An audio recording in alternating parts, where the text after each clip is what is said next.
Hello, everyone. First of all, good evening and welcome to Sinai Temple, where the seats are comfortable and the opinions are strong. What can I tell you? I know this because several of you have taken the opportunity to email me beforehand to explain to me who is going to be right this evening. And all I can say is, you know, as the old joke has it, you're right, and you're right too. I'm going to make a very brief introduction because both of our speakers are more than able to speak for themselves. And really, this is not about biography this evening. It's really about a perspective on what is the most difficult, knotty, emotional, evocative challenge and problem that exists in the Jewish world and in the Jewish mind, as well as, obviously, among others. The only thing I'll say is this, before we begin, you don't have to agree with the speakers, but you may not discredit their good intentions. That is, I don't want to hear that anyone is either a racist or desires to destroy one state or another or other people. You may disagree, but actually the fact that someone disagrees with you doesn't mean that they are, by virtue of disagreement with you, venal or evil. So if you feel that way, all I can say is don't express it. This is a synagogue, and I want you to treat our speakers with respect, even if you disagree with them. That's your implicit contract in coming here, and if you don't fulfill it, I really will ask you to leave. If you want to be cruel, there are ways to do that. That's what anonymous comments on the internet are for. But not attendance at a synagogue function to hear two speakers express their views. Our speakers this evening are Peter Beinart and David Suissa.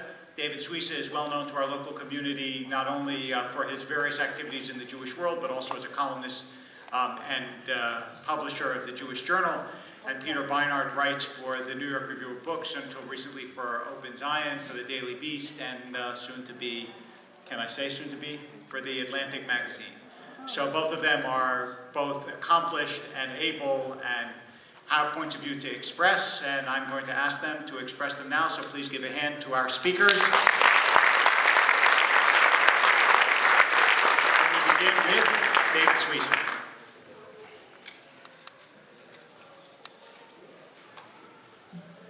Thank you, Rabbi. Why are we here tonight? Just like the ads in the Jewish Journal said, there was two words, debating Israel. But we're also here to celebrate Israel, because this is how Jews celebrate. We debate. We argue. But the real question is, can we argue without fighting? My friend Peter Beinart and I, we have a lot in common. We're both Jewish. And over the years, Peter and I have moved in different directions. He's moved somewhat in the left direction, and I've moved in the right one.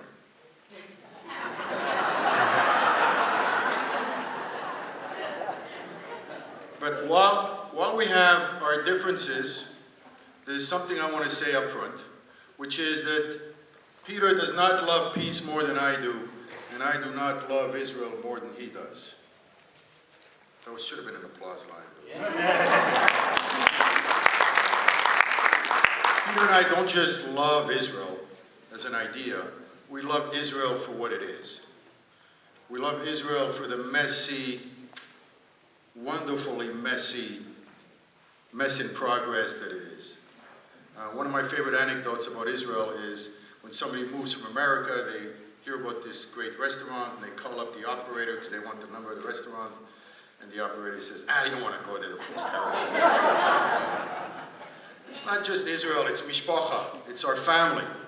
That's why we argue, because that's what families do, they argue.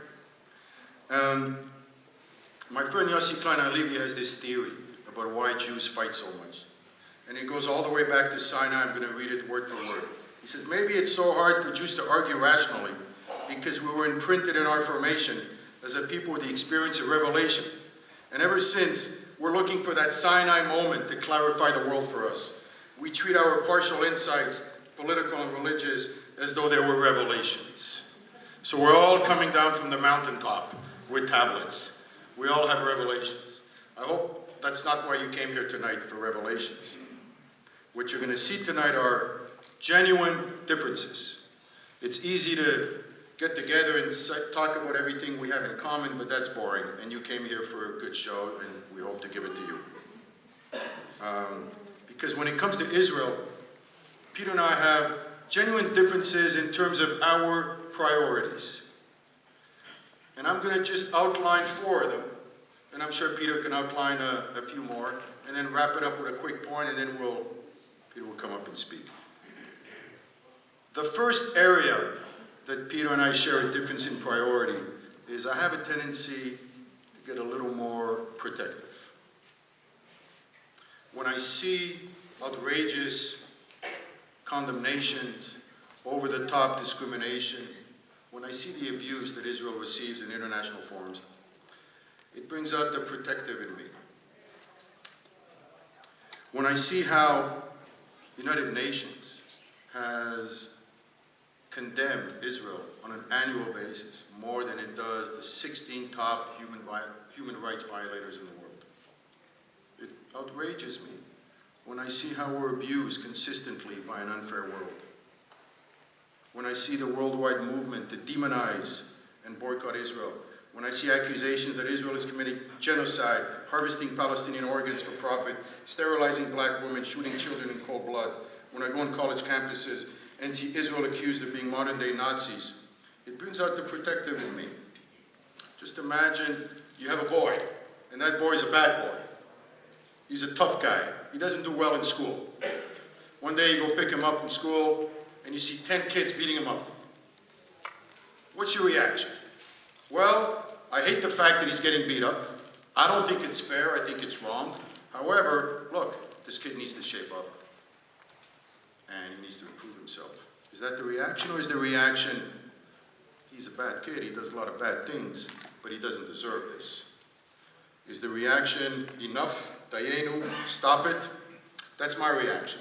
And it's often how I feel when I see the unrelenting, unfair discrimination that happens against Israel. When I realize that there's absolutely nothing, there's absolutely no mistake that Israel can make that can justify this abuse. I say enough, dayenu, stop it. Israel is a flawed country.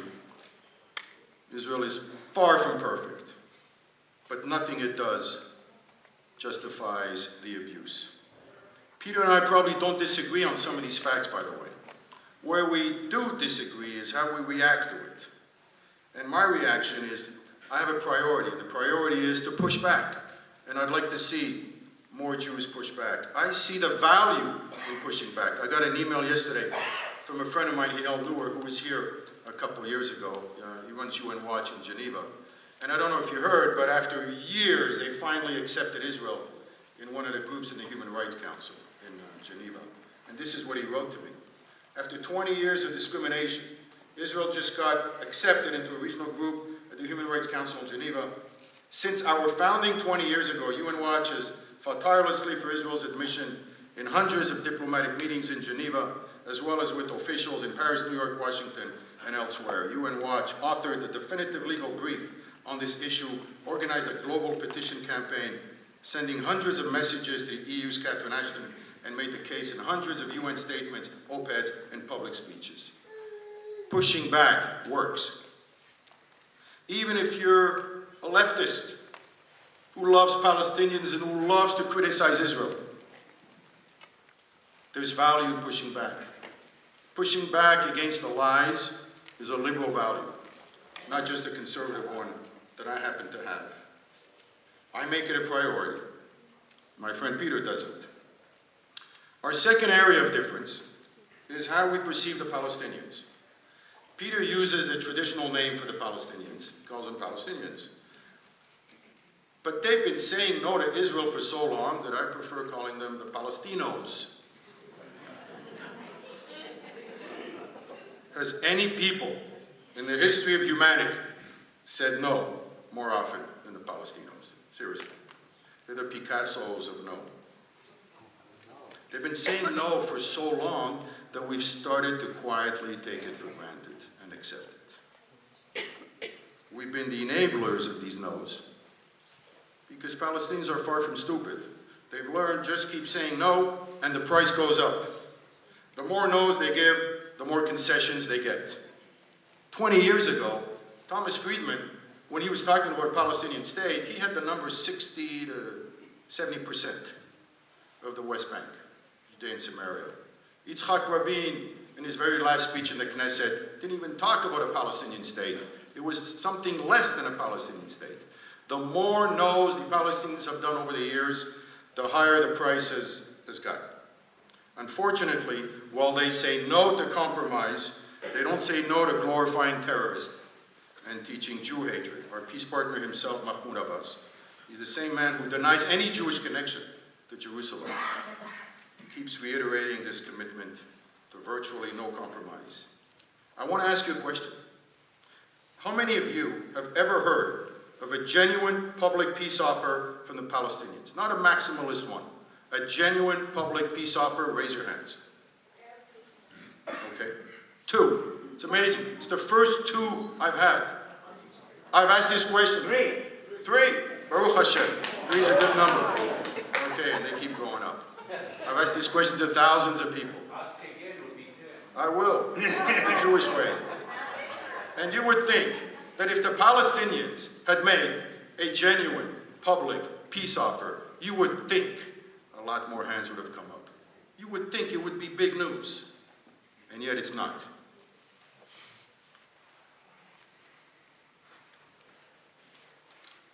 Now Peter will try to convince you that the Palestinian no's were really not no's, and the Israeli yeses, they weren't really yeses. And he will try, but even for a brilliant speaker like himself, it's a tough sell. Which brings me to my next area of disagreement, which is the most painful subject tonight, and it's the most difficult one for me to talk about. It's hatred. Jew hatred.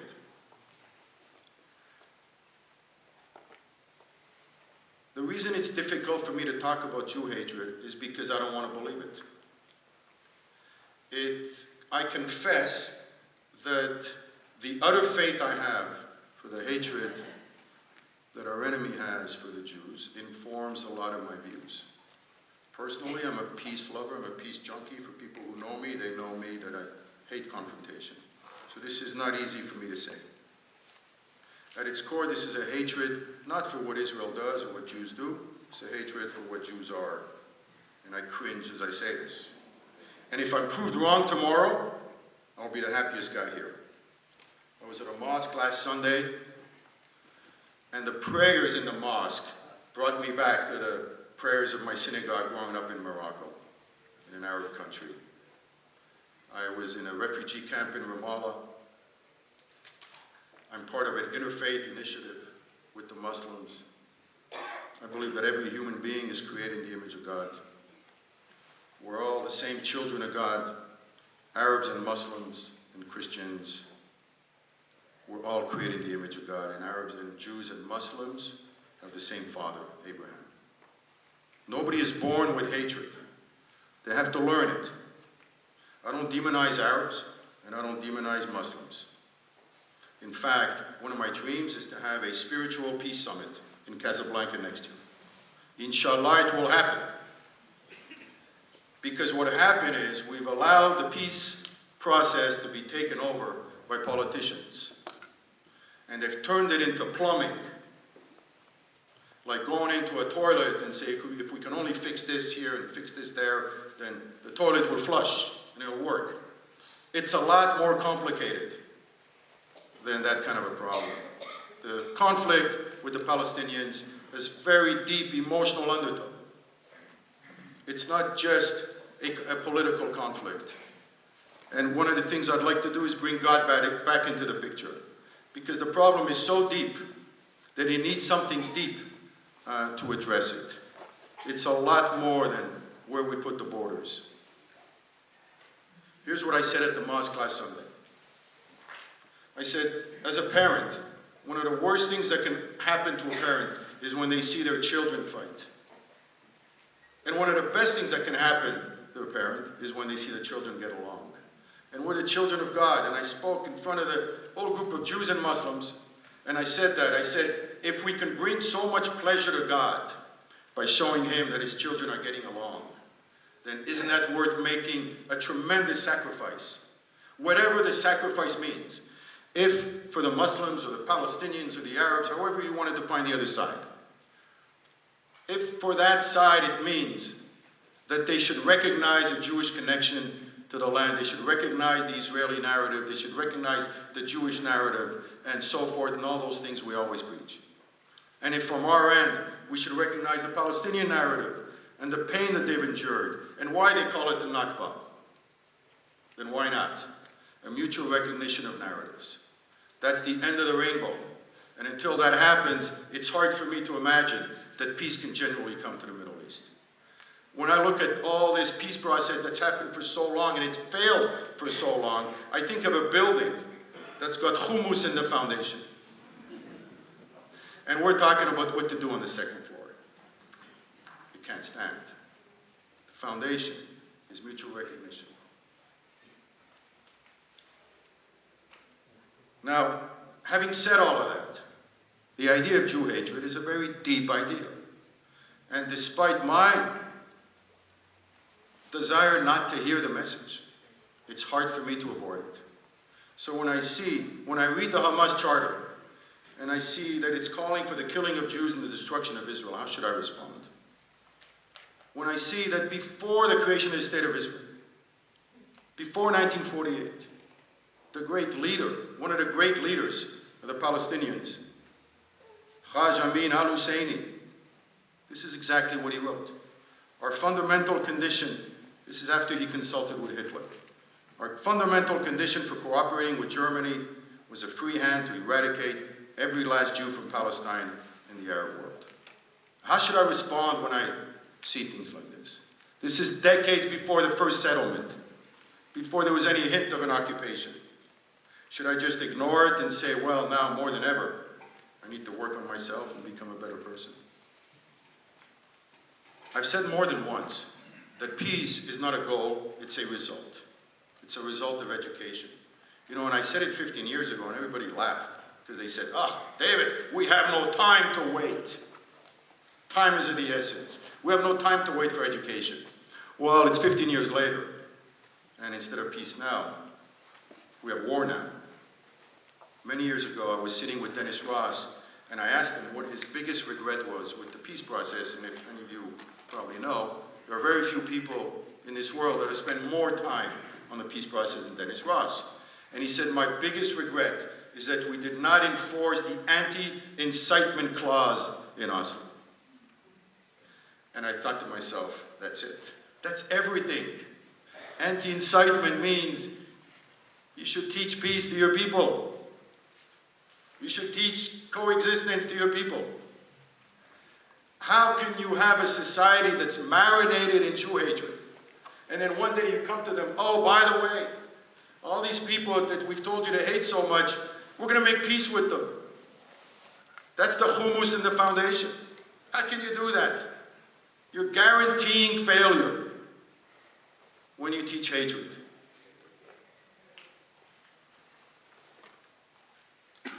So my priority is to push, to promote the teaching of coexistence. That's not my friend Peter's priority. His priority is to apply more pressure on Israel and call for a boycott of the settlers. And speaking of settlers, this brings me to my fourth and final area where Peter and I share different priorities. We see the problem of Israeli settlements differently. Peter's view is that settlements are a major obstacle to peace, and we, the Jewish community, must join the worldwide condemnation and put public pressure on Israel to reverse its policy. Now, the first thing is, when your mindset is always to say no, I believe that settlements are an excuse for Palestinians to hide their rejectionism more than they are an obstacle to peace. But on a more practical level, Israel can't make a deal if it looks like a thief. As long as we keep maligning settlements and calling them illegal, we reinforce the false narrative that Israel stole the land from the Palestinians. And if we stole the land, the Palestinians owe us nothing, not even negotiations. If I steal your car, what do you owe me? Do you owe me to negotiate the return of your car? All you expect from me is that I should return the car pronto with damages. This has been the failed dynamic of the peace process for decades. A victim of land theft, the Palestinians, being forced to negotiate with the land thief, Israel. Is it any wonder that the peace process keeps failing? The concessions of a thief have zero value. The only way to give the thief, to give value to those concessions, is to try to make the case that Israel has genuine rights in Judea and Samaria.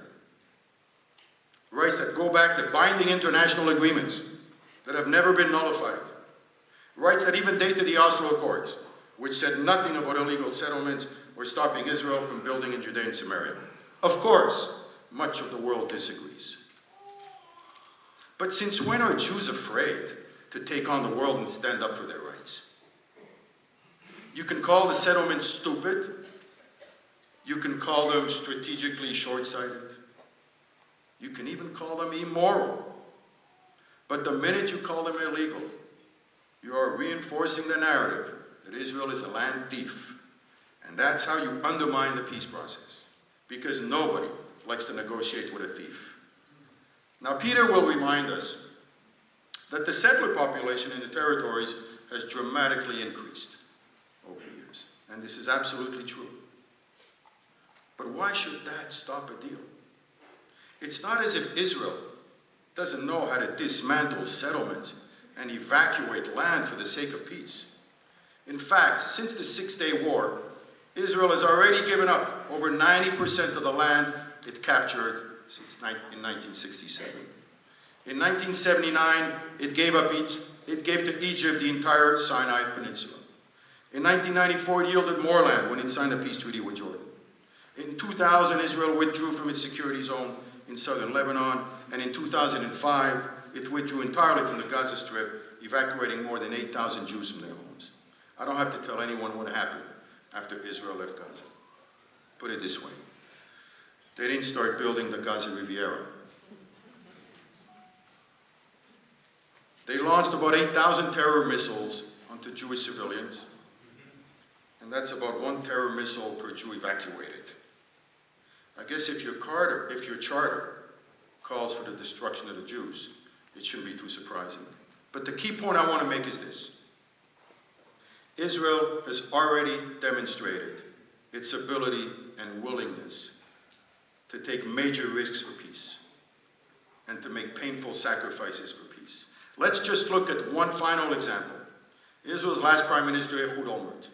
He was so obsessed with making peace that he met with Mahmoud Abbas over 20 times, over several years during his tenure. And when you hear that Olmert offered to give up 95%, 97%, whatever the number is, of Judea and Samaria, you have to understand what that means. It's not just a percentage number. What it's saying is that Israel is willing to evacuate tens and tens of thousands of Jews from their homes. They're willing to risk a civil war. That's how much they want peace. So you got to be careful when you hear these things of an Israeli peace offer. You have to understand what the ramifications are. So when you hear Peter, who's going to come up in a minute, go on and on and on about the disaster of the settlements and the occupation, please keep this critical fact in mind. Israel has offered time and time again to end the occupation. Israel has offered to evacuate tens of thousands of Jews for the sake of peace. And when you hear Palestinos complain that settlements are encroaching on their future state, ask them, then why aren't you more eager to make a deal? Shouldn't the growth of settlements be an incentive for you to make a deal? Now look, Peter's very good at making the case for the Palestinians. He'll try to convince us that Israel, well, is just not serious enough about peace. And that the thing we Jews need to do, more than anything, is to apply more pressure on Israel and boycott the settlements. My question is, if he's pro-Israel, why won't he make the case for Israel?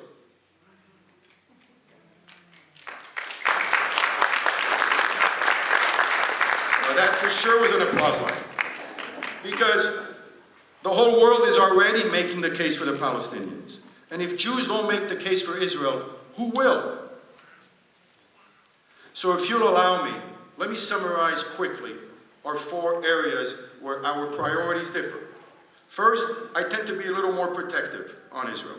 When I see the abuse, discrimination, and disproportionate condemnation of Israel, my first priority is to say, Dayenu, enough, and push back. I see major benefit in pushing back. Peter's priority is to put more pressure on Israel. Second, Peter calls our neighbors the Palestinians. I call them the Palestinos, which is my wise guy way of saying I wish they would start saying yes.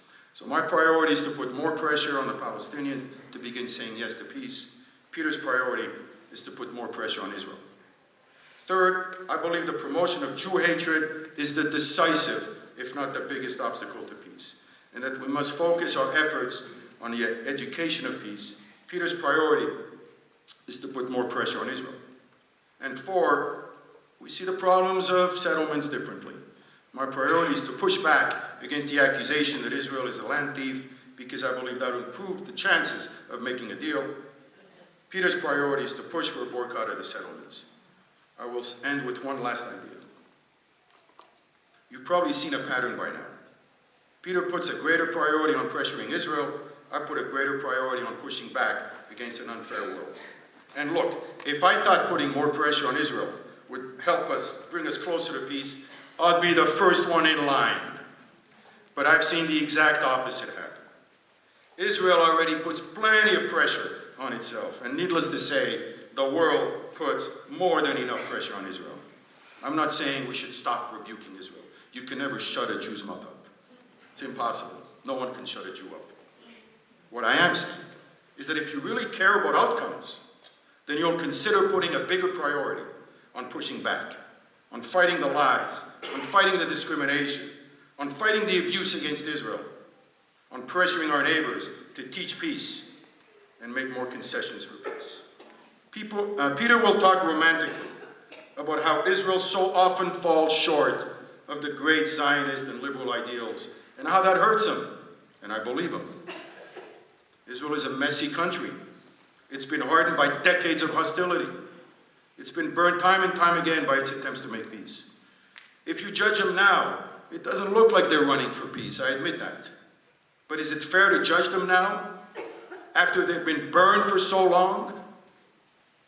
I don't think so. Peter's main message for the past few years has been a familiar one, and he'll repeat it again tonight. It's very, very important for Israel to maintain its Jewish and democratic character, and that's why we need a two-state solution. There's really nothing new in that message. Well, maybe we could say that Peter has added some urgency. Maybe it's gone from two-state solution is very, very important to a two-state solution is very, very, very important. So maybe Peter's added he's added some anxiety. But there's nothing new in his message. We all know that. It's been said a million times. But saying so doesn't make it so. It's tough when you're up against a foe who loves to say no. I'll just quote from a good friend of mine, a true lover of Israel and a true lover of peace. The Palestinians do bear significant blame for the failure to achieve a two-state solution that would allow Israel to remain a democratic Jewish state. The Palestinians have badly undermined their cause through terrorism, especially during the Second Intifada, which I call grotesque and unforgivable. There has been a troubling tendency among Palestinian leaders to deny the historic connection between the Jewish people and the land of Israel. And as I say, there are real questions about whether Palestinian leaders and the Palestinian people will make the compromises on the right of return that are necessary for a two-state solution. Those are the words of my friend Peter Beinart in conversation with Danny Gordis last year. And his conclusion after that, his indicated action, was to call for a boycott of settlements. What I'm suggesting tonight is that if we really want to help Israel in the peace process, boycotting the settlers is not the best way to go. The best way is to say to our brothers and sisters in Israel, we know that sometimes you feel like you're all alone, like the whole world's against you. Like my friend Yossi Klein Halevi says, we know that the majority of you are doves who are forced to be hawks. We know that when the other side is ready for true peace, you will be ready to make painful sacrifices. We know that you need us now more than ever to make your case in front of a hostile world. And just know that we've got your back. And I will end on this final note, which is to call on Peter to rescind the boycott, his call for a boycott, to make news tonight that will go around the world tomorrow. I would love Peter Beinart to stand up here tonight and say, I rescind the call for boycott that I made. Thank you. Thank you. I'm very pleased to be sharing the stage with Rabbi Volpe and with David Suissa. One of the first times I met David was a few years ago over breakfast in Washington. And during that breakfast, we began talking so loudly that the waitress came over and told us to be quiet. I had that story here. It's true, and I remember too. And it's been that way ever since. David and I disagree, as you can see, about Israeli policy and about the right role for American Jews. But I love David's passion for the Jewish state and the Jewish people. And that shared love and passion is bigger than the things that divide us. I know this is a controversial subject, the relationship between American Jews and Israel. After my book came out, a friend asked me, have there been any angry words? Personal denunciations? Ad hominem attacks? And I said, you mean outside of my own family? Yeah, there have been a few. My wife sent out an email of the kind that spouses sometimes do. She said, you can agree or disagree with Peter's argument, but we're very proud that he wrote a book. So she got an email back the next day. The person said, I would never buy that book. Peter's a threat to the Jewish people. I wouldn't give him a dime. So she forwarded on the email and said, who was that? They were so angry. And I said, don't you remember? That's my cousin. I haven't heard from him in years. My mother said it's a good thing that my grandmother doesn't know how to blog. Let me start by explaining, in my words, why I believe that Israel's creation has been such a blessing for the Jewish people. First, it's been a blessing because we now have what we did not have in the 1940s, when our people were being led to the slaughter, a country whose mission statement is the protection of Jewish life. Some younger American Jews may take that for granted. I don't. I still remember watching a Jewish state send airplanes when I was in high school to pick up the Jews of Ethiopia, one of the poorest and most reviled communities on earth, and return them to be with the people from whom they had been estranged since the days when the temple stood. Second, Israel has been a blessing because thanks to the Zionist movement, we have Israel as a cultural center for Jews around the world based upon the revival of Hebrew as a living language. And with all the problems that we have maintaining diaspora Jewish life, one can only imagine how much harder they would be if we didn't have Israel and modern Hebrew to anchor us. But these inspiring accomplishments, I believe, are being put at risk by Israeli settlement of the West Bank and the resulting threat to Israel's character as a Jewish state. Democracy is not the whole of the Zionist dream. Israel is not, in my opinion, should not be a secular democracy like the United States. It should have, as I argue in my book, a special obligation to the Jewish people. But if democracy is not the entirety of the Zionist dream, democracy is necessary to the Zionist dream. Theodor Herzl understood this. His novel Ansalant is largely about an election in an imaginary Jewish state between one candidate whose party includes Arabs, supports the right of Arabs to vote, and another party that wants to restrict the right to vote to Jews alone. And in his novel, Herzl has one of the candidates who believes in democracy tell the people of this imagined Jewish state, quote, "You must hold fast to liberality, tolerance, and love of mankind. Only then is Zion truly Zion." Unquote. Israel's founders understood this. In 1948, 3 years after the Holocaust, with the stench of Jewish death still hanging over Europe, and with Israel in a war for its very survival against its Arab neighbors. Israel's founders wrote a Declaration of Independence that promised, quote, complete equality of social and political rights, irrespective of race, religion, and sex, unquote. For me, that democratic vision is crucial to the miracle. It is the Jewish return to sovereignty in the land of Israel, and it's a big part of the reason an Israeli flag hangs in my 7-year-old son and 5-year-old daughter's room. But that miracle is today imperiled by Israel's control of the West Bank, where, in flagrant violation of the principles of Israel's Declaration of Independence, Jews carry identity cards with blue covers that give them citizenship, the right to vote, the right to due process, and the right to be waved through checkpoints.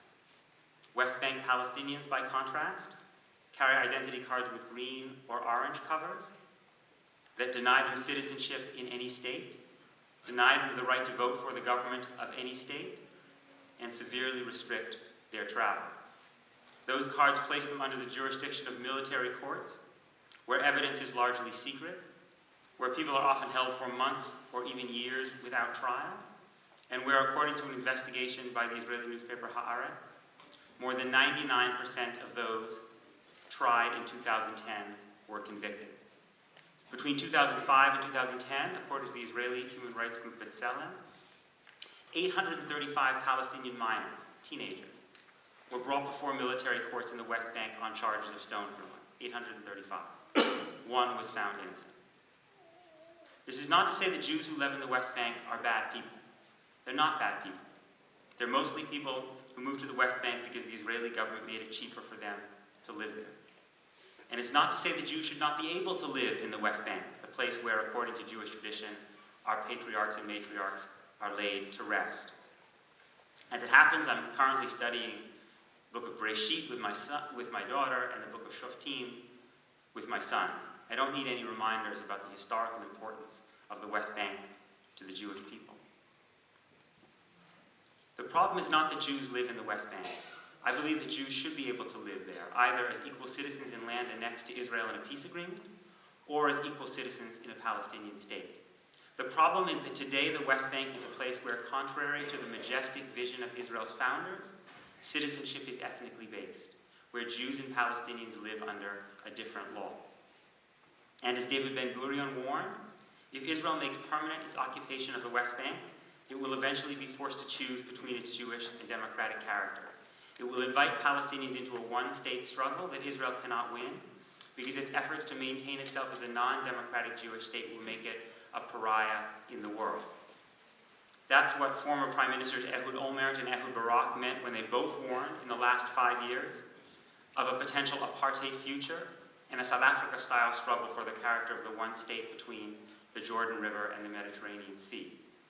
It's what Tzipi Livni meant when she warned last year that, quote, the existence of Israel as a democratic Jewish state is in mortal danger, unquote.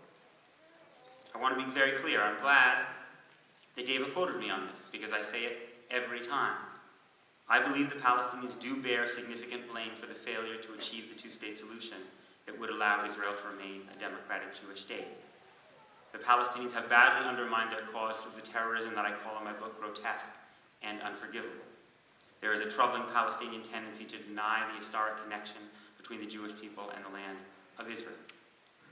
And as I say in my book, David quoted me correctly, there are real questions about whether Palestinian leaders will make the compromises on the right of refugee return necessary to bring a two-state solution to pass. But here's what he left out. Here's what he left out. Even if I conceded every nasty thing anyone could ever say about the Palestinians, it is not the Palestinians who are paying Israelis to move into the West Bank. It is this Israeli government that has reversed its predecessor and made much of the West Bank a national priority zone eligible for special government subsidies.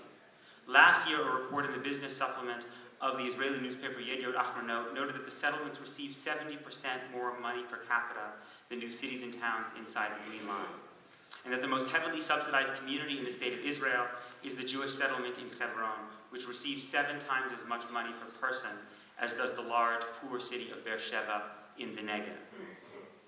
Last November, Israel's then finance minister boasted that during Benjamin Netanyahu's time as prime minister, the portion of Israel's budget going to the settlements had doubled. Even if what David said about the Palestinians rejecting every offer were true, as it happened, Ehud Olmert himself flatly rejects David's characterization. Indeed, let me quickly quote Olmert, just because David brought it up. Quote, this is Ehud Olmert.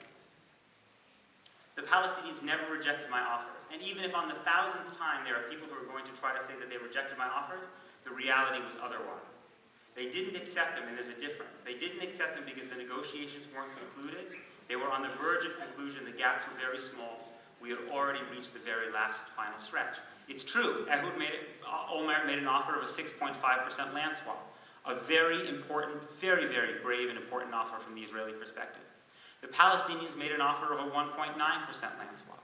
You know why it was so hard to close the gap? Because Israel keeps paying more and more people to move into the West Bank in huge settlements like Ariel that make the contiguity of a Palestinian state virtually impossible, as even Israeli government officials have said.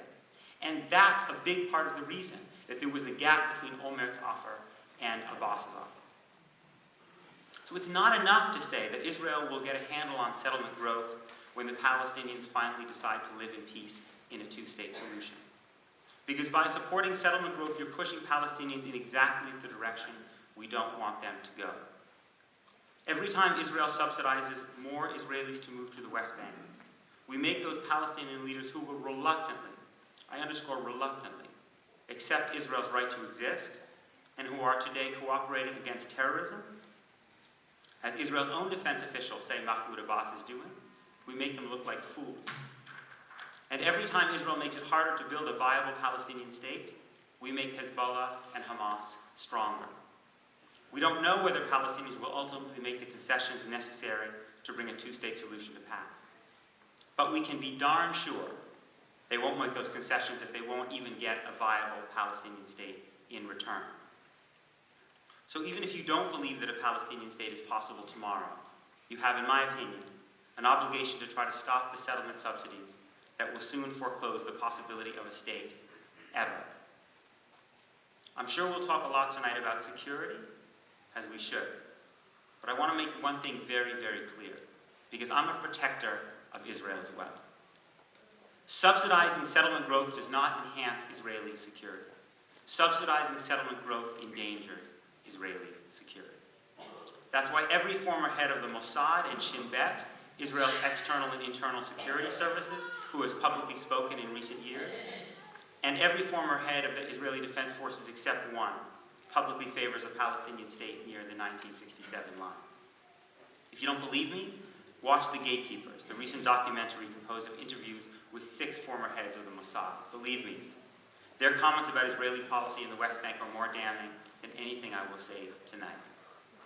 But even if you disagree with those security chiefs and believe that Israel needs to maintain military control of the West Bank for security reasons, that still doesn't justify paying Israeli civilians to move to the West Bank.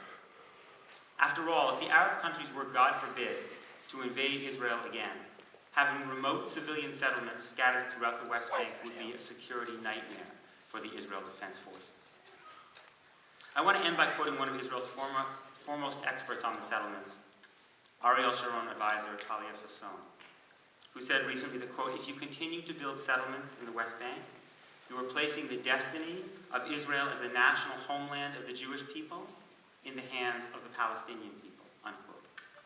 Because when you destroy the two-state solution, you give Israel's enemies, the very enemies that David talked about, you give them the capacity to do politically what they have been unable to do, thank God, militarily. Destroy Israel as a Jewish state. Zionism, at its core, is about giving Jews control over our own destiny. Settlement growth threatens the core of the Zionist dream because it takes that destiny out of Jewish hands. If the organized American Jewish community does not end its silence on this question, if it does not help Israel regain control of its destiny as a democratic Jewish state, we will be betraying our profound obligation to keep alive the Zionist dream for our children and grandchildren. And that's why I'm not so concerned about the difficult conversations I have these days with people like my cousin, who didn't really like my book. I'm far more concerned about the conversations I may have one day with my children or grandchildren if we, on our watch, allow the dream of a democratic Jewish state to die. I don't want to have those conversations. I want Ezra and Naomi to one day put up the flag of a democratic Jewish state in their own children's rooms. That's why I'm very glad to be here with you tonight.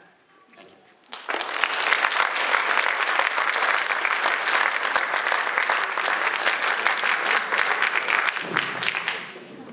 Okay, I want to start off by asking each of you a question that is biased in favor of your eloquent antagonist, rather. First of all, Peter, this is more directed at you. If tomorrow every settlement were gone, if you waved a wand over the West Bank and there were no more settlements, or Judea and Samaria, whatever verbiage people prefer, do you think it would be possible to reach a peace with the Palestinians, or do you think that David is right, that the essential issue, as much as the settlements may be an issue, the essential issue is the Palestinians' refusal to accept a Jewish state? It would be much easier to reach a deal. We can't know for sure, but here's what we do know. We know that exactly that offer, a return to the 67 lines, in return for recognition of Israel's right to exist by not only every Arab country, but every Muslim country, was extended to Israel first in 2002, and then in 2007, and then again this May, when they made it even more favorable by saying there could be land swaps as well. David said that only the Palestinians miss opportunities to miss opportunities. 2002, 2007, 2013. Every single member of the Islamic Conference signed on to the proposal of the Saudi king that was endorsed by the Arab League. I'm not saying that Israel should have signed on the dotted line. I wouldn't have signed on the dotted line. Why? But don't. Why not? Because the exact 67 lines would leave the kotel on the Palestinian side, which is of course why you need some land swaps and you need a special regime for the old city, so Jewish access to holy sites is guaranteed. There's polling. Shibli Telhami, who's a political scientist at the University of Maryland, did polling in 6 Arab countries: Morocco, Egypt, Lebanon, Jordan, Saudi Arabia, United Arab Emirates. He asked them this question: if Israel returned to the 1967 lines, would you still want to continue the fight to destroy Israel? 85% of respondents said that if the Palestinians accepted Israel within 1967 lines, they would consider the conflict over. Now, maybe, we don't know those statistics may be completely off, but the point is, given that there have been genuine moves by some in the Arab world to say they can accept Israel within something close to the 67 lines, it is profoundly in Israel's self-interest to take actions that support those people rather than taking actions which support Hezbollah and Hamas. And when Israel destroys the possibility of a Palestinian state, that's exactly what it does. Hamas and Hezbollah laugh all the way to the bank because they can say to the people who extended the Arab Peace Initiative, you chumps, you thought Israel was ever going to give the Palestinians a Palestinian state? They're not going to. Our only hope is to continue the struggle for however long as it takes to destroy Israel itself. So no, there would still be conflict. There would be a conflict over the refugees, a very profound conflict. We know that the Palestinians made an offer of 150,000 refugees. The Israelis have been down more at the 20,000, 30,000 level. There's a very, very difficult compromise about the Temple Mount, or what Muslims call the Haram al-Sharif. But make no mistake, if you look closely at the record from Olmert himself or from Barak back in 2000, 2001, the question of settlements made an agreement much, much harder, because Israel always demanded that it be able to keep huge settlements like Ariel that stretches 15 kilometers into the West Bank and essentially cuts the West Bank in half, and the Palestinians would not accept that. And some of Israel's own negotiators have said that if they were Palestinian, they would not have accepted it either. Well, what I find interesting is when push came to shove, Peter said, no, I wouldn't sign on the dotted line. As if... But I would have counter-offered. Yeah, I wouldn't sign on the dotted line. As if terms are not important. As if the right of return of 5 million refugees is not important, and as if keeping the Western Wall on the Israeli side is not important. It all comes down to terms. So when he talks about the famous Arab initiative, where's to say there's good faith? As long as the Palestinians are not ready to compromise on the right of return. What I'd love to see Peter Beinart write an article tomorrow calling on the Palestinians to compromise on the right of return. Because if they compromise on the right of return, that means that they're accepting the legitimacy of a Jewish state. But Mahmoud Abbas, our great peace partner, has said just recently, he's not ready to compromise on the right of return. And that's what he needs to say to his people. Because they have been taught for decades and decades and decades that they will go back to their homes in Tel Aviv and Haifa and Jaffa. They have the keys to those homes in the refugee camps. Big, big keys. So when Peter talks so casually about these peace offers, he forgets to mention that there's something very, very serious here, and it's the right of return. And the Palestinians need to step up to the plate. And in the same way that Israel has stepped up to the plate, the Palestinians need to commit that they're ready to compromise on the right of return. Excuse me. It's true in my book, but I said in my book that the Palestinians needed to compromise on the right of return. Mahmoud Abbas publicly said that Mahmoud Abbas was born in Sfat. He was not born in the West Bank. He was born within Israel proper. He publicly said that he renounced his own claim on his hometown. And we know from reporting by Haaretz and others that the Palestinian offer made to Ehud Olmert was not for 5 million refugees, it was for 150,000 refugees. Let me just explain to you. If Israel gave back the Palestinian neighborhoods of East Jerusalem, it would lose more Palestinians demographically than it would gain if it took 150,000 refugees.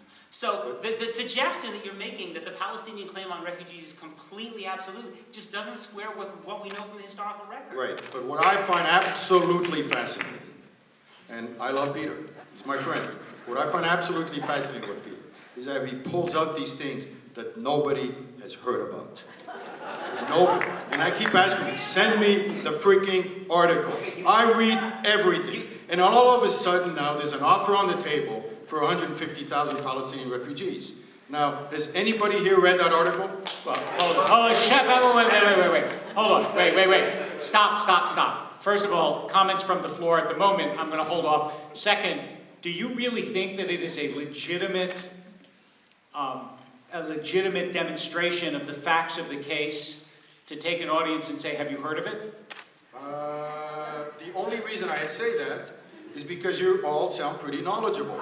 And that's because I haven't said anything. You haven't said anything. Well, I mean, you came to me. Let me ask you this. What what I want to know is, instead of asking whether they've heard of it, do you dispute the fact, I mean, I'm calling it a fact, do you dispute the claim, let me put it that way, that Peter makes that they said 150,000 refugees? Do you want the reference? February 26, 2010, Haaretz, and then re-reported with some more additional information by J.J. Goldberg in the Forward, July 10, 2012. Go look it up. Okay, all right, so now, here's my question for David. A Palestinian comes to you and says, my grandfather was born in, I don't know, Hebron, let's say. I can't be a citizen of Hebron, despite the fact that my grandfather was born there. David Wolpe was born in Harrisburg. If tomorrow he flies to Israel and says, I want to be a citizen, he gets to be a citizen, even though, as far back as the Wolpes go, we can't find a tie to the land of Israel. Now, please. Now, I want to know why that's fair when everybody recognizes that Hebron happens to be a city in which there's already a Palestinian majority. And how is it that not only can I not be a citizen of anywhere in Israel, but I can't even be a citizen anywhere in the West Bank? And yet you would allow him to be a citizen. Don't you feel like the deep burning unfairness of that? And for me to call the founding of Israel the disaster makes perfect, even though American Jews don't like it, to me, to my family, to my people, it was the disaster. This is precisely why Israel has made all these offers. It's so that So you do feel that it's unfair to me? Oh, well, of course I do, because I believe everybody should have equal rights. So either we give all the equal rights to the Palestinians who are there, and then we make it all one state, and we hope to have a Jewish majority, or they should have absolutely their rights, in the same way that Arabs in Israel have, a lot more rights than Arabs in the rest of the Middle East. Oh, and yeah, they now you're certainly taking- have a lot more rights than Jews had. But wait a in second, Morocco. what's the right comparison here? Because this is a really interesting question. Do you compare Arabs in Israel to Arabs elsewhere in the Middle East? Do you compare them to where Jews used to be in the Middle East, or do you compare Arabs in Israel to Jews in Israel? What's the right comparison to The make? right comparison is the Jews in Israel. Okay. That's the fair one. That's the Jewish one. And the Arabs in the West Bank should have the same rights as the Arabs of Israel. Who should have the same rights as the Jews of Israel? Absolutely. But they can't vote. Absolutely. So they don't. Well, they will vote eventually. At some point, this is why we're so eager to make a deal. Is that so we don't have these kind of complicated conversations where, you know, where human beings under the image of God don't have the rights. that Next they question. deserve. Do you think, and this is for both of you, do you think that Netanyahu is as eager to make a deal as Olmert was? I don't think so. Peter, do you? No, I mean, first of all, Olmert and Abbas were involved in a negotiation. As I said, there was a gap between them, a gap on a series of issues. Olmert has said he thought they could have reached an agreement within another 4 to 6 months. Abbas has said he thought they could have reached an agreement in another 2 months. Then they had an election, and Netanyahu came in. Netanyahu refused to continue the negotiations that Olmert had started. He said, I'm not, in fact, remember when Netanyahu got elected, he wasn't even publicly in favor of a Palestinian state at all. And he's never given any conception, and from the reporting, even privately, of the territorial boundaries that he imagines a Palestinian state as encompassing. But we know that he rejected the idea that they would be based on the 1967 lines plus swaps, which were the basis of the Clinton parameters, which were the basis of the Olmert-Abbas negotiations. He's laid out a series of conditions that make a Palestinian state impossible. And that's why even his own father, after he gave the vaunted Bar Ilan speech in the summer of 2009, when finally, under intense pressure from the Obama administration, he said, okay, I support a Palestinian state, his own father, not, you know, God bless the old man, told an Israeli TV station that day, he doesn't really mean it, he's only saying it because he set up conditions that he knows can never be accepted. The Likud party officially does not support a Palestinian state. There's barely anyone else in the Likud party leadership who has even publicly said they're for a Palestinian state. Some people in his own cabinet have said their goal is to bury the possibility of a Palestinian state. Now, David said he'd like to be proven wrong. I would love to be proven wrong.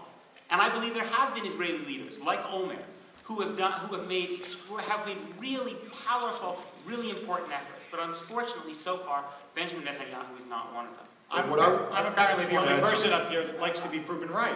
I just So, wanna- I I do like it wanna when I'm answer. right. You guys like it when you're wrong. That's amazing. David. Because Peter has completely ignored all the points that I made. In fact, you know, his speech there is the exact same one he did with Danny Gordis.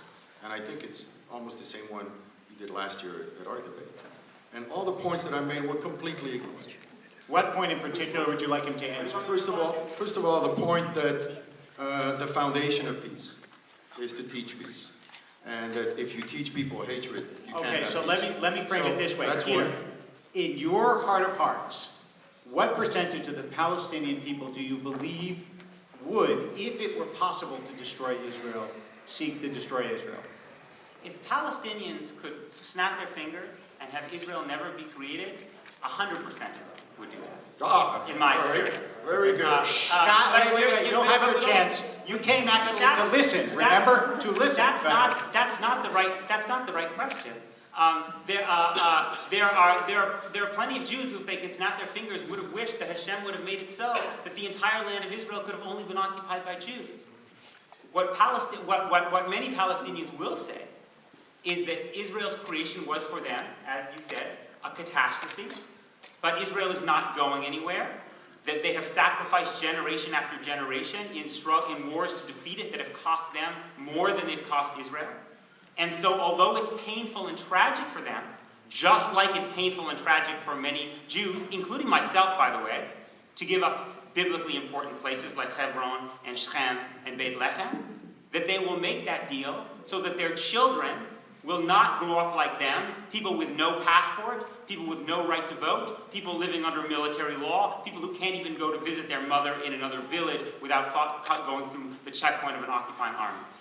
For that, yes. In fact, the polling is pretty clear that more than twice as many Palestinians say they support the two-state solution as say they support the one-state solution.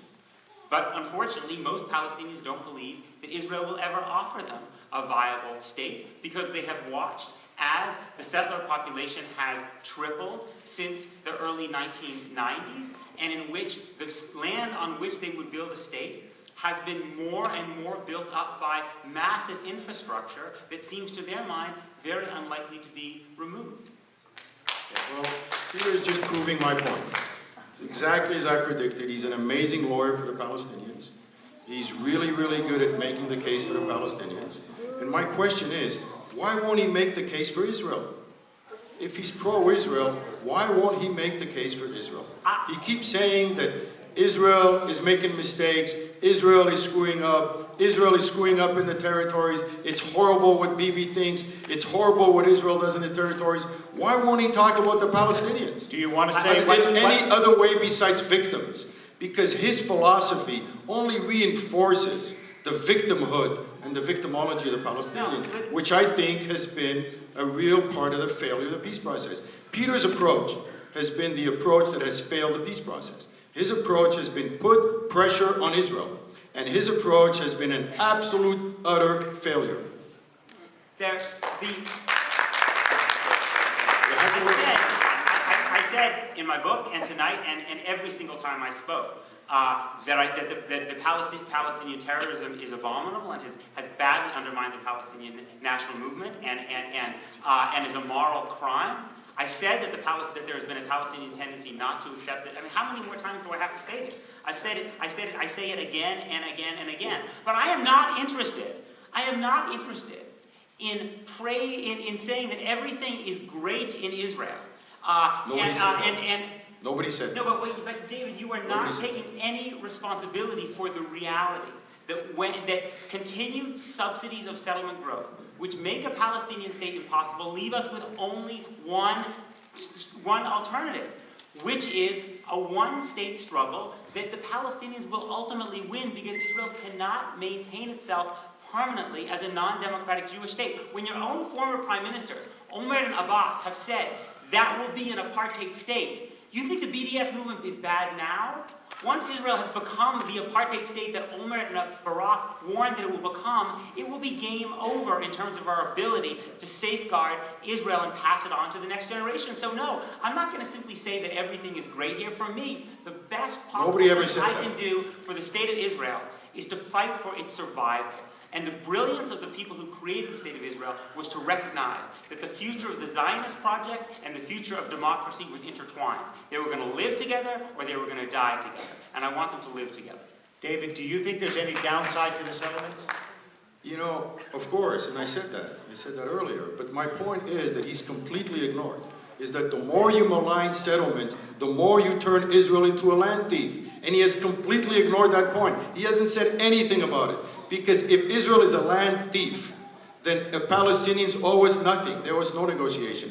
Everything that Peter has said, I believe, has contributed to the failure of the peace process. Because the more you malign settlements, the more you hurt the peace process by turning Israel into a land thief. David, 1/3, according to the Israeli government itself, 1/3 of the land on which the settlements are built were owned by individual Palestinians. I'm not talking about the Palestinian people. I'm talking about an individual guy whose land was taken. This is not coming from the Palestinians. This is coming from the Israeli Land Authority. So you might want to pretend that this doesn't exist.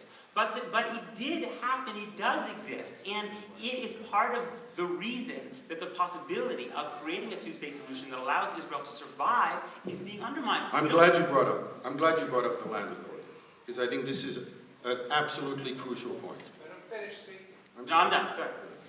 I know. So, Go ahead, the land authority. since 1967, it's been what, 47 years? 46 years. The Jewish people in Judea and Samaria are in 2% the West Bank. Just imagine that after 47 years, 98% of the West Bank is still available for a Palestinian state. Now, Peter's going to say 30% of that is controlled by Israel, 30 to 40%, but that's infrastructure. And infrastructure could be easily dismantled. So to think that after all these decades, 98% of the West Bank, Judea and Samaria, is still available for a Palestinian state, I really fail to see the crisis. 60% of the West Bank, not 34, 60% of the West Bank is called Area C, where it is basically impossible for Palestinians to build, almost impossible for Palestinians to live. That's 60% of the West Bank. As for how easy it would be for Israel to dismantle all these settlers, let me quote to you from a wonderful book that Amos Oz wrote in 1983 called In the Land of Israel. I highly recommend it. This is what the settler leader, the leader of Gush Emunim, says to Amos Oz in 1983. He says, there are 25,000 Jews in Judea and Samaria. 100,000. That's the number. It will be impossible for any government to uproot us when we get to that number. Just give us a few more years of quiet. If we can get to 100,000, they'll never be able to uproot us. Do you know how many Jews are now living on the other side of the Green Line? Around 650,000. And even if you exclude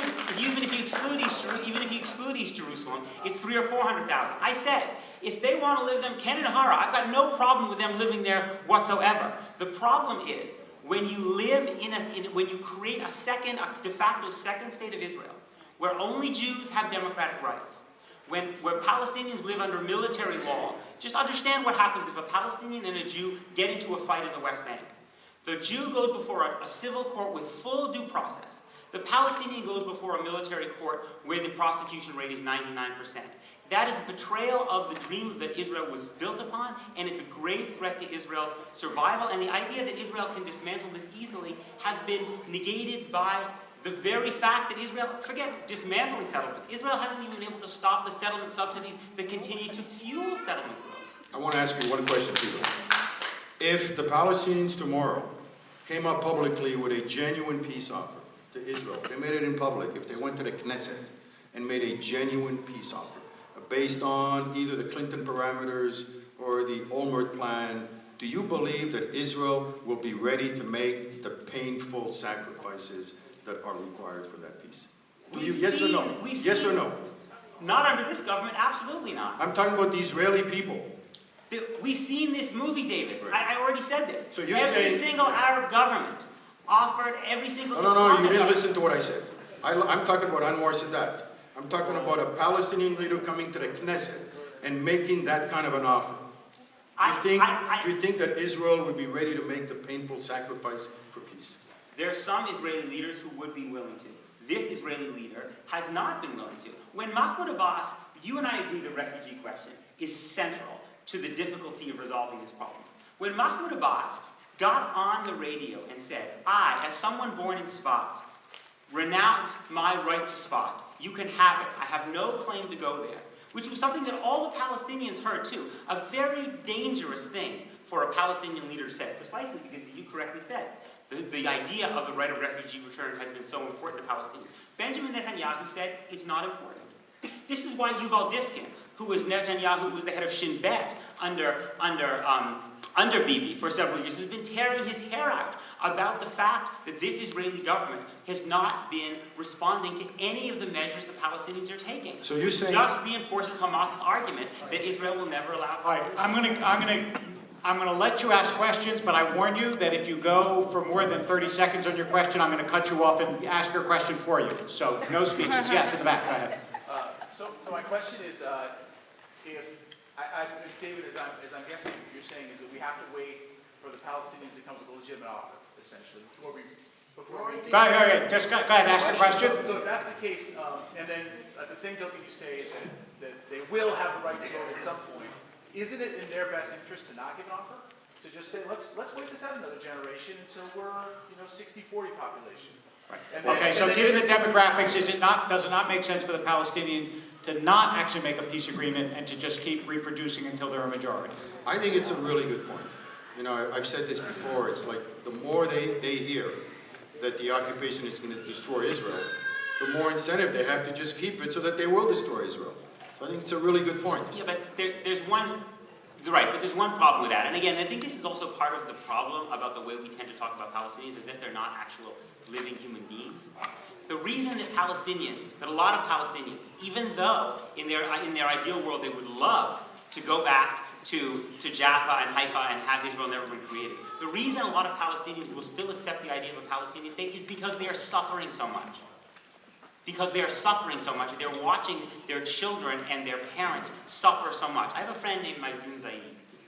Her husband comes from around Bethlehem. Her husband has 5 brothers.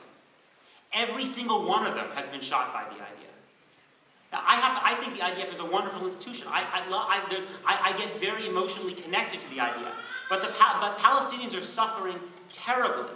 And that is the reason that a lot of Palestinians would be willing to accept a viable Palestinian state, because right now they are stateless people suffering the indignities of not having the basic rights that you and I take for granted, and they want that situation to end.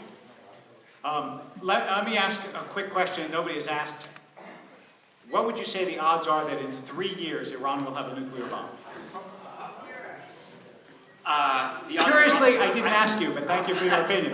Peter, what do you think? 20%? David? 70%. Okay, Joe, I was just curious. Yes, go ahead.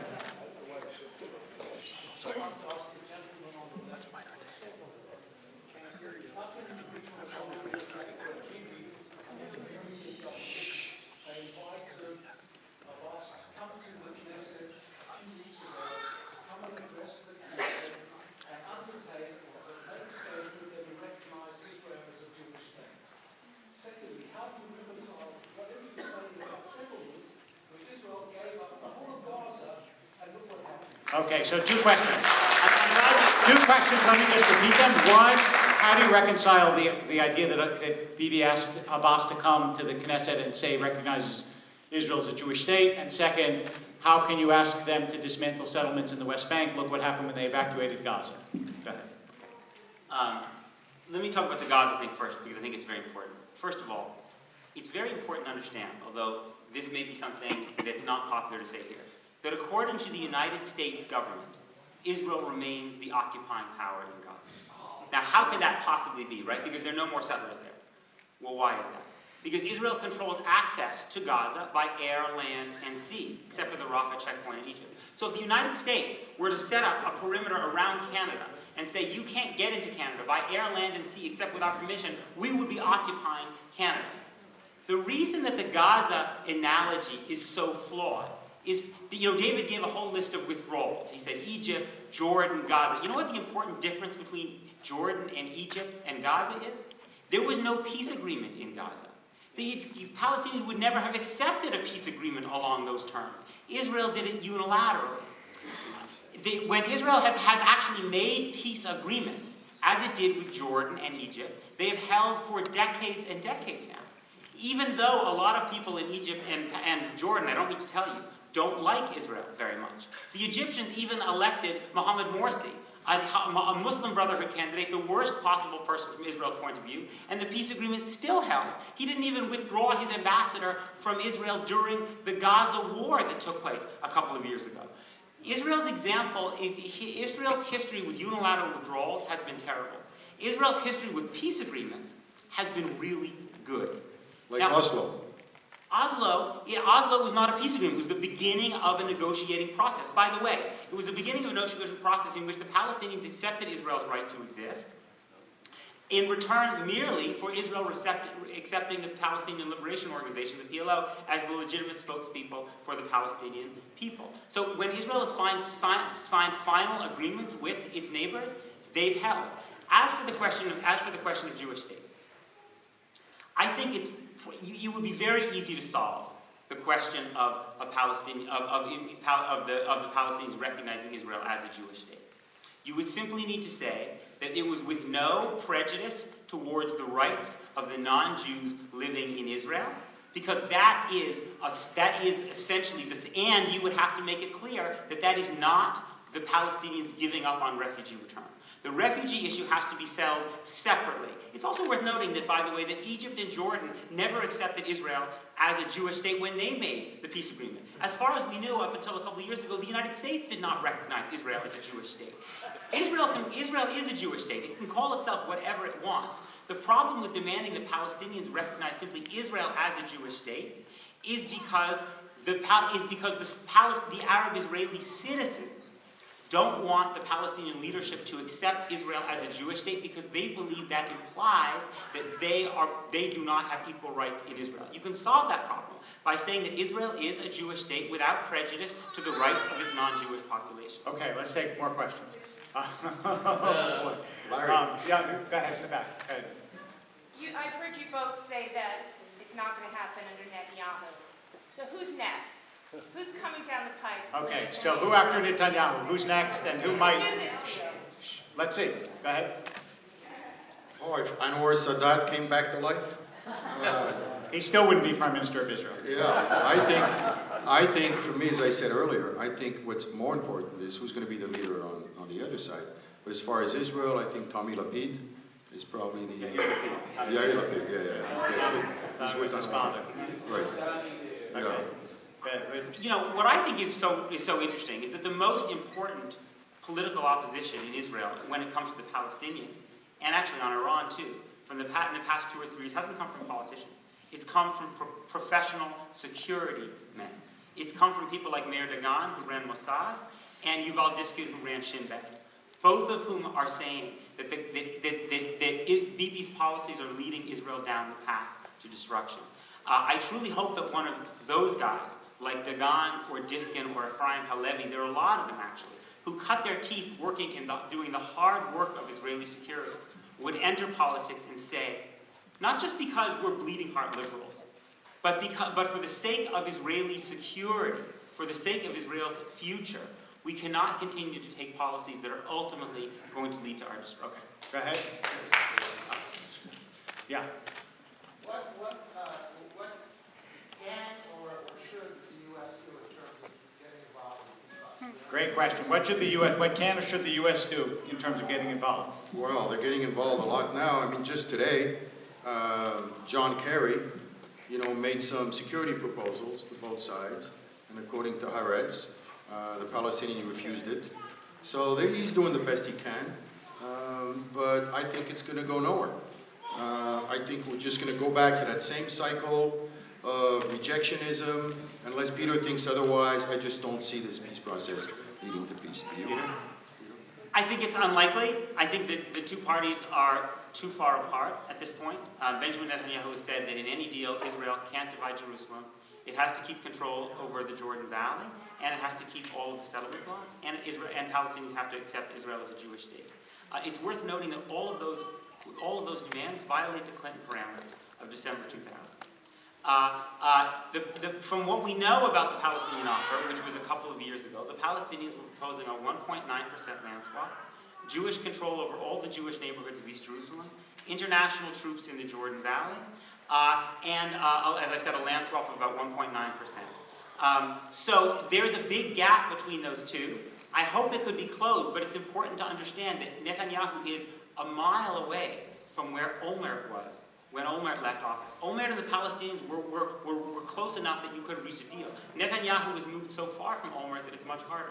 I do want to make a point on the Olmert thing, because they met 23 times, Peter, over several years. So whenever I hear, well, they started too late, they didn't have enough time, they had plenty of time. They had 23 meetings.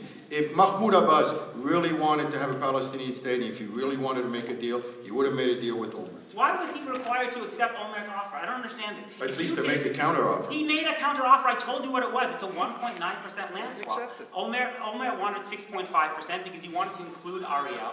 The Palestinians have a big problem with Ariel. Look at a map. It's nowhere near the west, nowhere near the Green Line. It stretches so deep into the West Bank that it cuts off the northern Palestinian cities of Tulkarem and Qalqilia from the west of the West Bank. But there was no solution to Jerusalem? Yes, Olmert on Jerusalem, they actually, except for the Temple Mount, on Jerusalem I think they had basically solved it. So, Except for the Temple Mount? yeah, there was a difference on the Temple Mount, but the point is that the Palestinians did have an offer. So you to say Abbas had an obligation to simply accept whatever offer Israel proposed, why didn't Israel have an obligation to accept whatever offer Abbas proposed? That's why you have negotiations. Yeah, go ahead. I think that my question is, Mr. Beinart, is the point where you lose me on all this is the Gaza thing. And the analogy that you made makes no sense to me at all, because you used the Canadian analogy, but I don't, and I understand that you said that it was unilateral, but at the end of the day, I don't see Canada bombing on a daily basis and sending rockets on a daily basis. There are no Jews. Okay, what's the question? The question is... There's not a Jew in Gaza, so at what point, and I understand it's unilateral, at what point do you see at any point that the Palestinians need to take responsibility for their own actions? Look, let me be very clear. Every rocket that falls on Israel, Israel has an absolute, not just a right, but an obligation to defend its citizens. I don't have any problem with that whatsoever. The problem I have with the Gaza policy is not the fact that if Israel is getting rockets in, Israel is retaliating. I don't expect Israel to be a pacifist country. I'm not a pacifist. The problem I have with the Gaza policy is, for instance, that Israel makes it virtually impossible for people in Gaza to export any goods outside of Gaza. The percentage of goods going out of Gaza since the withdrawal is 2% what it was. Israel also makes it virtually impossible for Gazan students who want to leave Gaza to go study in the West Bank or anywhere else around the world. Israel did not put those policies in for security reasons. Israel put those policies in because it wanted to punish the people of Gaza for having voted for Hamas. And Israeli officials have been pretty explicit about that policy. That seems to me where the terrible mistake was. To punish the Palestinian people, the average Palestinian people, by making it impossible for them to export their goods out of the Gaza Strip, or impossible for them to go, sometimes even for medical Are they responsible? is actually No, you fuels may not do that. the very radicalism and militancy that we want to become. Okay, yes, go ahead. They destroyed the independent business class in Gaza that could have been the best opposition to Hamas. Go ahead. There's an elephant in the room, and I think it's the militancy and political ideology of Islam. Okay, so what do you want to ask about fundamentalist Islam? You want to ask? I want to ask you a question regarding that. Go ahead. A well-known author who's a Muslim wrote that the problems within the Islamic community, that they're divided and they're using Eden's, he's a Islam, you know who he is. He said they even use 9/11 as a way to... Right, we know that there's crazy fundamentalist Islam. What do you want to ask about it? Radical Islam influenced the Palestinian Well, it's funny you were saying that. leadership. because as Peter was sitting here blaming Israel for the situation in Gaza, I was thinking the exact same thing. I was thinking that place is run by Hamas Charter that's committed to the destruction of the Jews and of Israel. And for Peter to sit here and blame Israel for the situation in Gaza is beyond the pale. It's precisely because Israel has genuine, real threats that its policies towards those threats have to be smart. And when you have an economic policy that destroys the independent business class in Gaza that could have been the opposition to Hamas, and you allow Hamas to take complete control over the economy in Gaza, which is what has happened, you play into Hamas's hands. Look, one of my closest friends in college was killed in a bus bombing in Israel in 1995 by Hamas. I don't have any illusions about those guys. What bothers me about what David is doing, let me tell you about, I cannot tell, I've had several Palestinians say to me, Peter, why does Israel support Hamas? I'm not joking to you. Several Palestinians I know have asked me this question. I said, what are you talking about? Israel hates Hamas. I say, but all of the policies that we see Israel putting in place are actually strengthening Hamas. When Mahmoud Abbas does security cooperation with you, renounces his claim on spot, and you give him nothing but settlement growth that has dramatically increased under Benjamin Netanyahu's administration, you do Hamas's work for it. So the question is not whether we think Hamas is good. Hamas is abominable. Hamas has blood on its hands, including the blood of people I know. The question is, how do we defeat Hamas? Okay. And unfortunately, David's policies are leading it to become stronger and stronger. We only have time for one or two more. Yes. I think you forgot one thing. There are a lot of people raising their hands. Look behind you. One thing, when they left Gaza, there was a flower, Greenhouse. They were already working, and they could have been, continued, and they were completely destroyed. All the flowers, whatever. Tomato. Okay, so what we're saying is, okay, I'm actually not even going to take that as a question. Yes, there certainly was destruction from people in Hamas about things that Israel had left. No question about that. Yes, go ahead.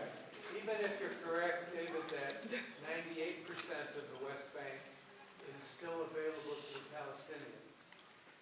Peter's point was that a third of whatever the Israelis had taken was appropriated from private people.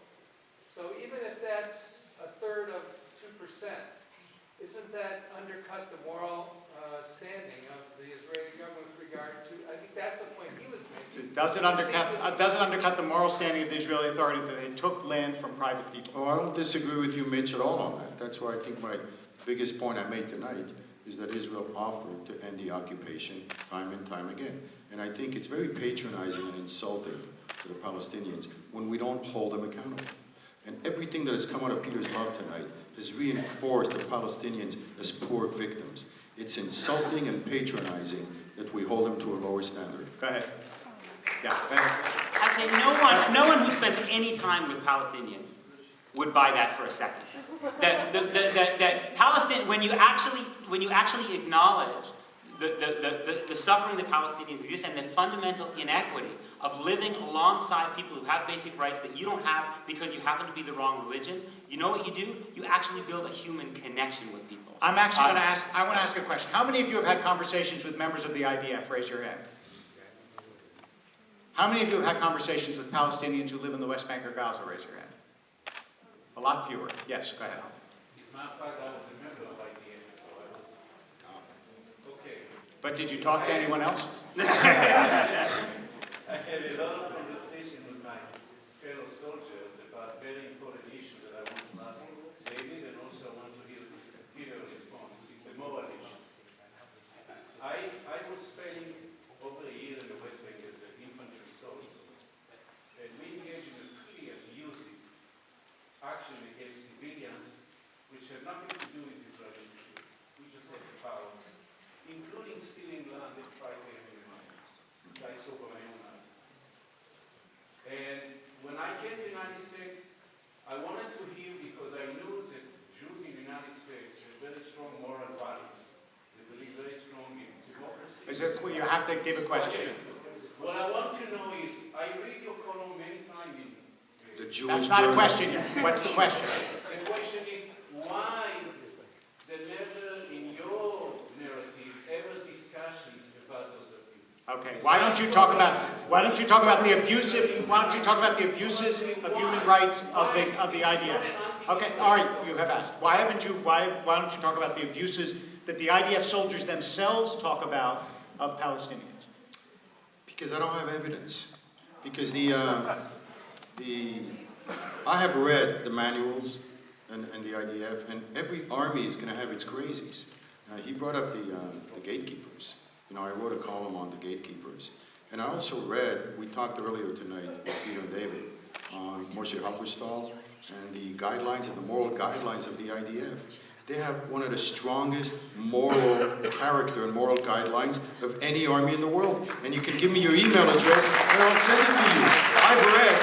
I've read the manual. You're not allowed to steal a banana. You know, when the IDF goes in and takes over a house, there's a cleaning crew that comes over to clean the house after. So we can debate all night long about the moral guidelines of the IDF, but you need to, instead of looking at the actions of some renegade soldiers, you need to look at the core policy of the IDF. Okay. Peter? Look, I just Have want to you be clear. read the policies of the IDF? I know about the policies of the IDF, and if you wanted to look at... Are they really an immoral army? No, look, I want to make it clear. I don't think the IDF is an immoral army. I certainly don't think IDF soldiers are bad people at all. They're people they're young kids put in very, very difficult circumstances. But I want to just make this point really clear. When you control a territory that for 46 years, this is 2/3 of Israel's existence, where in this territory, one group of people, because they happen to be the right religion, has all the rights that you and I take for granted. And the other group of people, because they're the wrong religion, don't have a passport, can't go from town to town without traveling through checkpoints, often can't get to another town at all, based on the whim of a foreign soldier, live under military law, don't have the right to vote for the government that controls their lives. That is inherently abusive and immoral. You don't have to, it has nothing to do with Can whether I you're a challenge bad your soldier. premise, though? Yeah. You said because they're the other religion. Is another way of framing this, because they are presumptive enemies of the state that have to be... They're presumptive enemies of the state because Israel wants a Jewish majority. Israel No, I won't accept that. Israel cannot give them citizenship. There's been both overt and covert warfare for all of Israel's existence to say, okay, so they're presumptive enemies of the state, not because Israel wants a Jewish majority, but because they actually want to destroy a Jewish state. No, look, there has been a history. I told you that Palestinians never wanted Israel created. Right. And there's so been that historic makes you struggle. presumptively an enemy, not just Right, because you're a but different the religion. point is, When you have a group of people that you are in a conflict with, because you're struggling over the same piece of land, it does not give you the right to hold them generation after generation without any basic democratic rights. And one more thing, if you want to eventually have peace and not create hatred, having people grow up seeing their parents and grandparents and children humiliated time and time again. Imagine this, when you go to the DMV, it can be a real pain in the neck, right? But that clerk at the DMV, you know that he's a citizen like, or she's a citizen like you are. You know you have the same basic rights. You're on the same, you know that if they abuse you, you have something, you could do something. For Palestinians, they have no recourse whatsoever because they are totally powerless vis-a-vis the government that controls their lives. That breeds more hatred than even the worst of the textbooks, which I also condemn. That breeds tremendous hatred and undermines the chances for peace. Okay, I know there are many and wonderful questions, but I'm going to ask you for your closing statements, both of you. What's the most important thing you want them to take away from this evening? Should you start, Michael? With the most important thing, I'll start. The most important thing I'd like you to take away from this evening is a membership form to Sinai Temple. And Jewish Journal subscription. Okay, Jewish Journal subscription. Okay, your turn. Well, you know, what we heard tonight is exactly what I expected, which is Peter has gone on and on and on about the poor Palestinians as victims, and the poor and the Israelis as the perpetrators of these horrible acts. And I think it's incredibly counterproductive. I think reinforcing the global narrative of Palestinians as victims really hurts the Palestinians. It hurts the peace process. When Peter just said now that the poor Palestinians in the West Bank under Israeli occupation, 95% of the Palestinians are not under Israeli occupation. They're under Palestinian occupation. They're under the Palestinian occupation of a Mahmoud Abbas who's had a personal fortune of $100 million. So I think this incredible reflex that my friend Peter has of continually beating up Israel and creating and positioning, reinforcing the absolute utter victimhood. There are no greater victims in the world today than the Palestinians. And for him to just reinforce that, which is exactly what the whole world is already doing, I think hurts the peace process, and I think it hurts the Palestinians. I never said there were no greater victims in the world than the Palestinians. David is wrong. Every single Palestinian in the West Bank lives under Israeli control because Israel is the IDF has the right to go into every square centimeter of the West Bank whenever it chooses, and there is only one government which has control over the West Bank. That is the government of Israel. It's true. Israel allows the Palestinians in what's called Area A and Area B to run the schools, to run their hospitals, but if the IDF wants to go in any single time it wants to any single place in the West Bank, it can. Israel controls the airspace, Israel controls the borders, Israel controls the currency, Israel controls whether you have access to Jerusalem, Israel controls whether you can go from one part of the West Bank to the other. So let's just be clear about what the reality is. I want to end just by saying something about how we combat Jew hatred and people who don't want Israel to exist. Because David talked about it, I'm glad he talked about it. It's very important to me too. David comes from a family that had to run away from places. My grandmother was born in Egypt. I also come from a family that had to run away from places. I know what it means for Jews to suffer. If Israel is to survive, it will have to be able to make the case for its legitimacy as a democracy. Because in today's age, any government that does not rest on democratic principles is living on borrowed time. This was the brilliance of Israel's founders, to recognize that this was going to be a democratic Jewish state. Israel is not an apartheid state.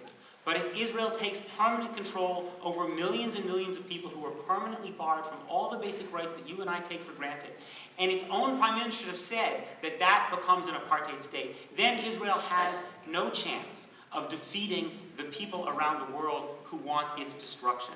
Its best hope of defeating them is being able to make the case that it's a democracy and that it is given Palestinians the rights and dignity of a state of their own. And if Israel does that, there will be people around the world who will be able to accept Israel's right to exist, and you can marginalize the die-hard Jew haters and anti-Israel people who will be left without the basic support they need to do what they want to do, which is to destroy Israel. I want to thank our program director, Rebecca Small, for creating this program this evening, and thank David Suissa and Peter Beinart and all of you. I'm sorry I didn't get to all your questions, but appreciate you being here.